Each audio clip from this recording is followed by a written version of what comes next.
Artinya penggunaan teknologi yang sekarang itu disebut kita petani modern lah. Cuman persoalannya kalau kita lihat di kampung-kampung itu kan seorang petani nggak mungkin Pak kesentuh teknologi yang ya nggak semuanya petani kan seperti itu gitu loh. Punya akses, punya uang untuk membeli alat-alat yang modern itu Pak. Itu kan juga berbiaya mahal. Gini, ini harus bertahap. Kami gini, ini kan ada program 3 juta hektar. Kita buat klaster. Saya selesaikan dulu satu ya, ekstensifikasi. Kita buat klaster. Yang 3 juta hektar ini kita selesaikan secara bertahap. Ini kita menciptakan pertanian modern.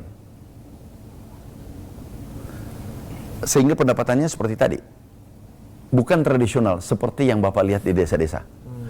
Ini kita sejajarkan teknologinya dengan negara maju Amerika. Kami baru pulang dari Arkansas. Kami baru pulang dari China, Vietnam. Karena Bapak meminta lihat langsung, aku lihat.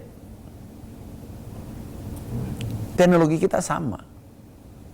Mirip-mirip lah. Produktivitas kita, mereka juga 6 ton, 7 ton. Kita juga, Bapak Presiden lihat kemarin 8 ton. Produktivitas kita di Majalengka. Berarti sama kan? Nah, klaster ini kita sejajarkan dengan negara maju. Paham maksudku? Ya. Milenial pasti datang kan? Sekarang yang mendaftar 27.000. Sekarang nih, milenial. Petani milenial. Seperti tadi, bisa tunjukkan petani milenial di Kalimantan. Nih, ini milenial semua. Nih, tuh. Nah, dan menggunakan teknologi ini tanpa operator, autonomous. Nih, ini buatan kita. Nih,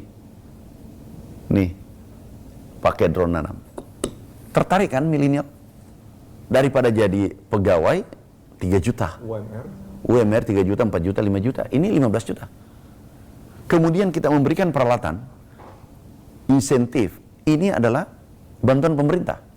Setelah mereka kuat, silakan lanjutkan. Jadi cuma satu kali saja dibantu. Petaninya untung, milenialnya bahagia, produksi aman. Ini coba alat panen. Ini kan baru. Kami mulai di 2016 dulu. Gerakan teknologi. Kita anggarkan berapa? 10 triliun. Untuk membelikan peralatan ini. Mereka milenial. Dia senang. Nih, sampai perempuan yang bawa traktor. Jadi transformasi pertanian tradisional menjadi modern. Dan modern kita klaster di 3 juta hektar. Kemudian yang sudah di Jawa, katakanlah, sebagian Jawa juga sudah. Kemarin yang kita kunjungi adalah pertanian modern. Sekaligus kan anggaran terbatas. Tetapi yang terpenting adalah yang ke depan, cetak sawah, opla, kita menggunakan pertanian modern. Dan mensejajarkan dengan negara-negara maju.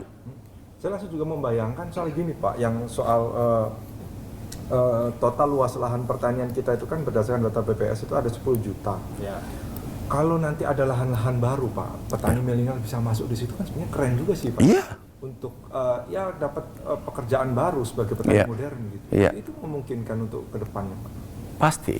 Jadi contoh yang kita rancang nih food estate, kemudian pangan, lumbung pangan di Merauke, Kalimantan Tengah, Kalimantan Selatan, Sumsel. Itu luar biasa. Opla, optimasi lahan. Yang dulunya panen 1 kali jadi 3 kali. Caranya gimana itu? Ini diolah dengan pertanian modern. Karena di sana satu orang memiliki lahan 100 hektar. 200 hektar. Di Merauke 1.000 hektar, ada 10.000 hektar. Tidak mungkin diolah dengan manual. Berapa orang? Milenial datang, teknologi kita hadirkan, pemilik lahan, kolaborasi bertiga, itu jadi lumbung pangan dunia. Milenial dengan skillnya datang kita latih, kemudian teknologi yang tadi traktor, combine, alat panen dan seterusnya, kemudian pemilik lahan hanya bagi hasil 70-30. 30% dapatnya pemilik lahan,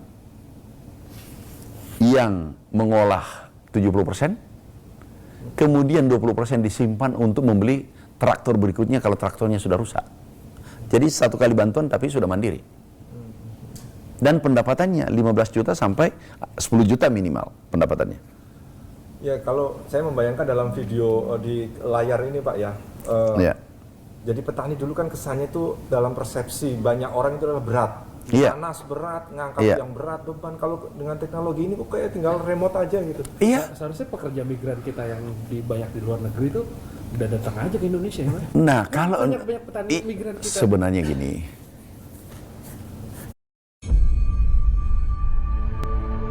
History is always being written. Gini ya, saya. Nah, Pak Artinya Budi, ada kami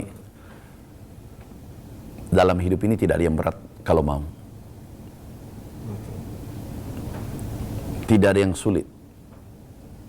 Tidak ada yang tidak bisa. Kalau kita mau, kita ikhlas. Dimanapun kita berada, di muka bumi ini, di bumi Allah ini, dimanapun kita berada, kalau kita mau bekerja pasti jadi. Persoalannya biasanya mengatakan, ya berat, sulit, mengeluh, meminta-minta, buat proposal, sudah selesai. Udah biarkan ormas aja. Ya, tetapi kalau mau berhasil kerja keras, jujur, kerja keras, disiplin, berani berproses, persisten, jadi.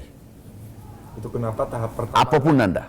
Itu kenapa tahap pertama perlu ada klaster-klaster dulu Pak ya sebagai contoh. Iya, supaya yang lainnya melihat. Ternyata pertanian itu menguntungkan. Emang perlu trigger kayak Iya. gitu sih. Insentif, berikan alat mesin pertanian, ada kur, bunganya cuma 3%. Jadi pemerintah memberikan fasilitas luar biasa.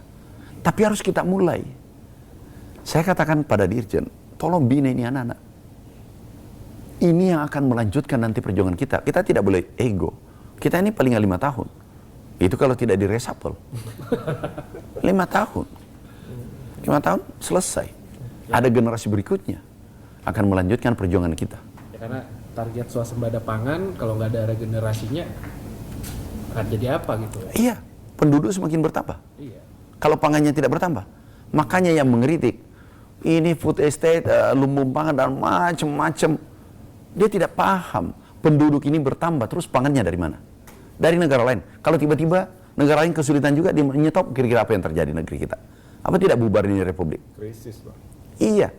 Apa bisa ada? Tahan, jangan dulu melahirkan, jangan dulu penduduk bertambah. Jangan dulu makan. Jangan dulu makan. Puasa dulu. Benar kata orang, lapar bikin emosi, Pak. Pasti.